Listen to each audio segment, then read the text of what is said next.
Piąte Liceum Ogólnokształcące in Kraków with The Glass Managerie by Tennessee Williams. The play is set in the 1930s, the quaint period where the middle class of America tried to make ends meet and go straight in the state of dissolving economy, confusion and disappointment. In such circumstances, we meet the Wingfield family. Amanda is a faded Southern belle, abandoned by her husband, yearning for the comforts she was used to and longing for the bright future for her two children, the older, introverted and fragile daughter Laura, and Tom, who feels both obligated to help his family and longs to escape away from it.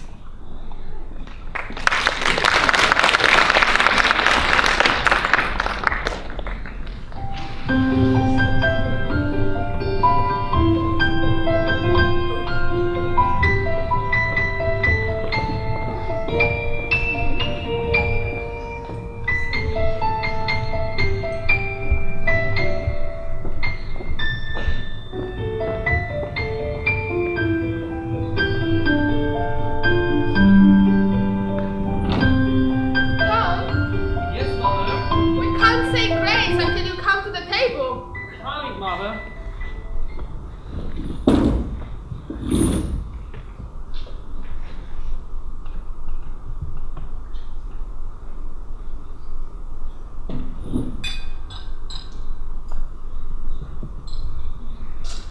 Oh, honey, don't push with your fingers.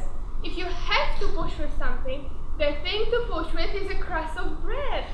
And chew, chew.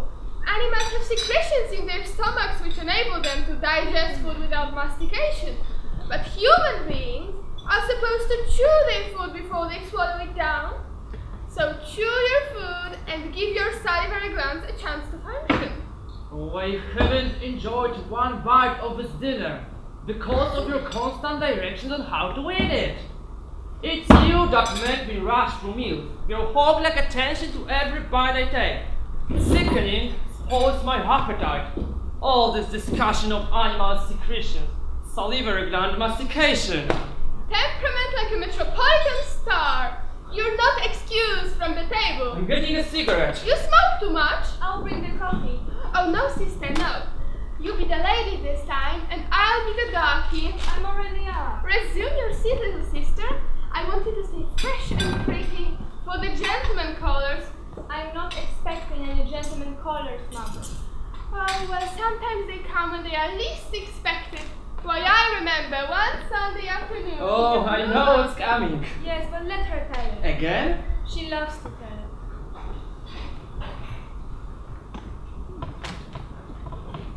One Sunday afternoon in the Blue Mountain, your mother received 17 gentlemen callers. Well, sometimes there weren't chairs enough to accommodate them all. We had to send a nigger over to bring in folding chairs from the parish house. And how did you entertain those gentlemen callers? I understood the art of conversation. Oh, I bet you could talk. Oh, girls in those days knew how to talk, I can tell you. Yes? They knew how to entertain their gentlemen callers. It wasn't enough for a girl to be possessed of a pretty face and a graceful figure, although I wasn't slighted in either respect. She also needed to have a nimble wit and the tongue to meet all occasions. And what did you talk about?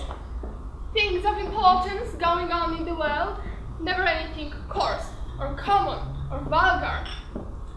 My callers were gentlemen, all. Among my callers were some of the most prominent young planters of the Mississippi Delta. Planters and sons of planters. There was young Champ Laughlin, who later became vice president of the Delta Planters Bank. There were the Cotrier brothers, Wesley and Bates. Oh, Bates was one of my bright particular boys. He got in a quarrel with that wild Stevenson boy. Bates was shot through the stomach and died on his way to the hospital in Memphis. His widow was very well provided for, came into possession of 8 or 10,000 acres, that's all. She married him on a rebound, never loved her, carried my picture on him the night he died. And there was that boy that every girl in the Delta had set her cap for. That beautiful, brilliant young Fitzhugh boy from Green County. And what did he leave his widow? Oh, he never married. Gracious, you talk as though all of my old admirers had 10 toes up to the daisies. Isn't this the first you've mentioned that still survives? That Fitzhugh boy went north and made a fortune. Came to be known as the Wolf of Wall Street. Oh, he had the Midas touch. Anything that boy touched turned to gold. And I could have been Mrs. Duncan J. Fitzhugh, mind you. But I picked your father. Mother, let me clear the table. Oh, no, dear. You go in front and study your typewriter chart. Or practice your shorthand a little. Stay fresh and pretty. It's almost time for the gentlemen callers to start arriving. How many do you suppose we're going to entertain this afternoon? I don't believe we're going to receive any, Mother. What? No one? Not one? You must be joking. Not one gentleman caller? It can't be true. There must be a flood. There must have been a tornado. It's not a flood. It's not a tornado, Mother. I'm just not as popular like you are. Mother is afraid I'm going to be an old maid.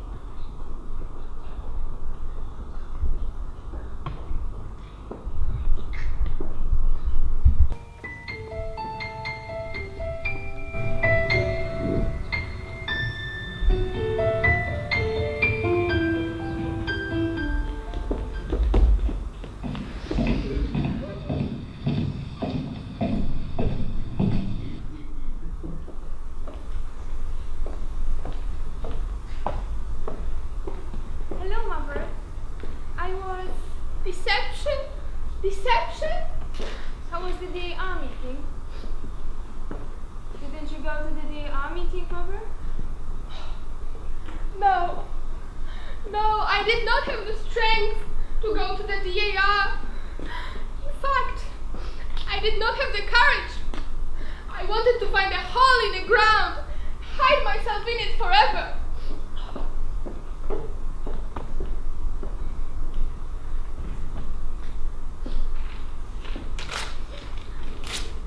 Why did you do that, Mother? Why are you... Why? Why? How old are you, Laura? Mother, you know my age. I thought that you were an adult. Seems to me now that I was very much mistaken. Please don't stare at me, Mother. So what are we going to do? What is to become of us? What is the future? Has something happened? Mother, has something happened? I'll be all right in a minute. Just bewildered by life. Mother, I wish you would tell me what happened. Well, as you know, I was supposed to be inducted into my office at the DAR this afternoon. But I stopped off at Rubicon's Business College to speak to your teachers about your having a cold, to ask them what progress they thought you were making down there. I went straight to your typing instructor and introduced myself as your mother. She didn't even know who you were. Wingfield, she said. We don't have any such student enrolled at the school. I assured her she did that you had been going to classes since early in January. I wonder, she said, if you could be talking about that terribly shy little girl who dropped out of school after only a few days' attendance. No, I said, Laura, my daughter, has been going to school every day for the past 6 weeks. Excuse me, she said. She took the attendance book out, and there was your name unmistakably printed, and all the dates that you were absent, until they decided you had dropped out of school. I still said, no, there must have been some mistake, there must have been some mix-up in the records. And she said, no, I remember her perfectly now. Her hand shook so that she couldn't hit the right keys. The first time we gave the speed test, she wrote down completely what stomach and almost had to be carried into the washroom. After that day, she never showed up anymore. We found the house, but never got any answer. I felt so weak, I could barely keep on my feet. I had to sit down while they got me a glass of water.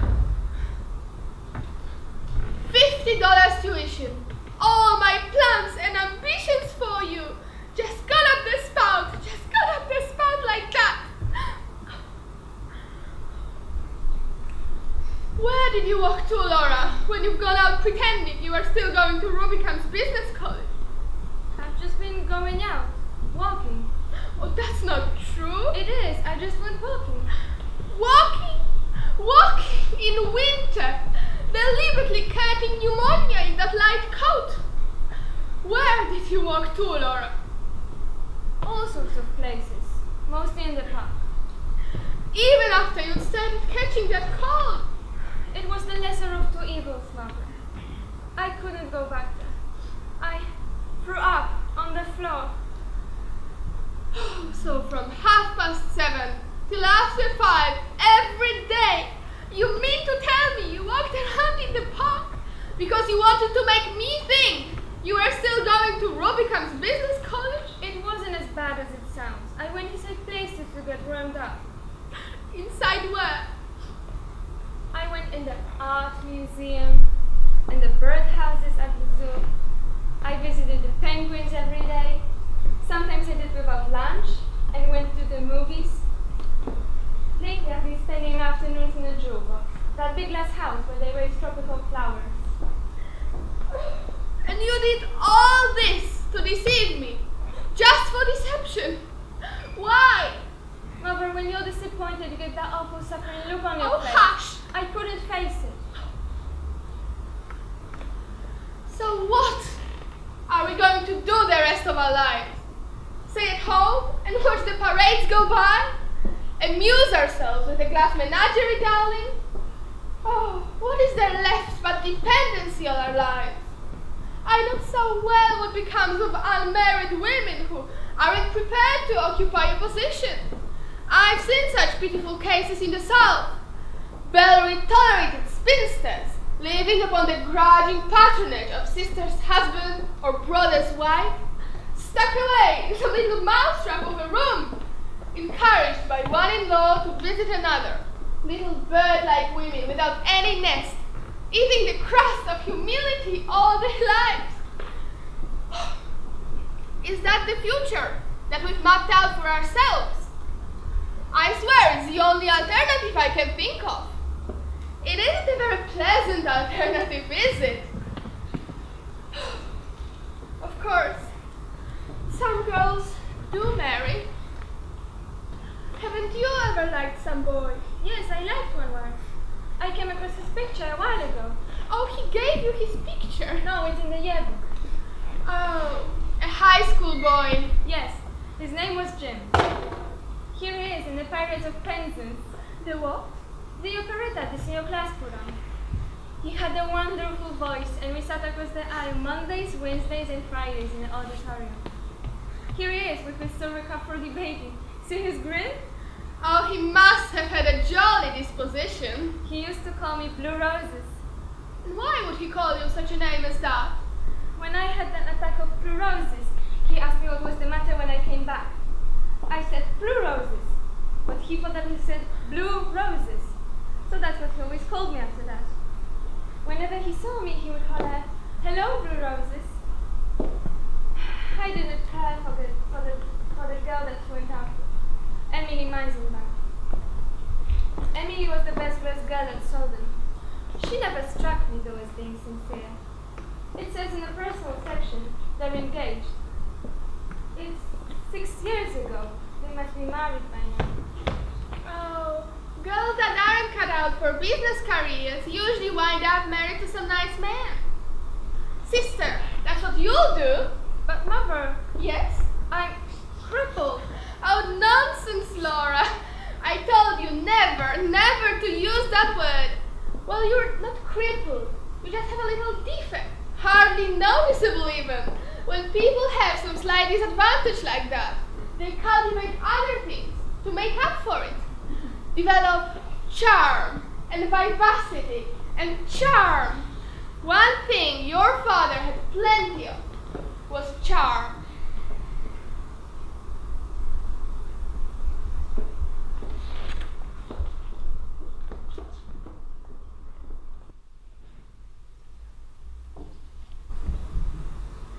What in Christ's name am I Don't you use that expression! Ah! My presence! Have you gone out of your senses? I have, that's true. Dream it out! What is the matter with you, you big idiot? Look, I have no thing, no single thing. Lower your voice! In my life here, I can call my own. Everything Stop is... that shouting! Yesterday, you confiscated my books. You had the nerve to... I took that horrible novel back to the library. Yes, that hideous book by that insane Mr. Lawrence. I cannot control the output of diseased minds or people who cater to them, but I won't allow such filth brought into my house. No, no, no! House? House? Who pays rent on it?